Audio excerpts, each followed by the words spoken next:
Hey guys, welcome back to my channel and you're watching German Nation. So many German learners have this problem that we cannot identify if which preposition falls into which category. We are unable to remember that if mit falls into dative category, über falls into which category, ab, von, für, bis, gegenüber, which category these all prepositions fall into.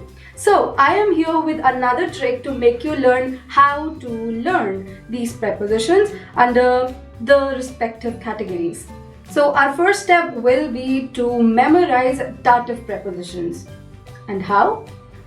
Very simply by just learning one word. That is man versus bags. I repeat that, man versus bags. Now this whole thing, you're wondering, oh my god, what is this? So this is actually an abbreviation and each alphabet signifies one dative preposition. Let's begin. Man, M-A-N. So M stands for mit. A stands for ab. N stands for nach. Then the second part, versus, we, S. We stands for von. S stands for seit. And the last word is bags.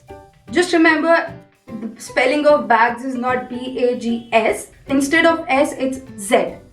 So B is bei, A, aus, G, gegenüber, Z, zu.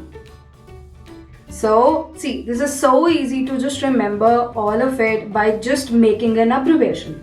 Man versus bags, which says mit, ab, nach, von, seit, bei, aus, gegenüber, zu. As you might have seen, I was explaining the prepositions and I have written the meaning of it beside. And with most of the prepositions, we were having more than one meaning. So yes, it is right to say that a preposition carries more than one meaning and there are different meanings as per different contexts. So that's all. I hope this video have been informative for you. If yes, then please don't forget to subscribe and hit a like button. And of course, if you have any doubt, please put that down in the comment below. I would be glad to answer that. Bye.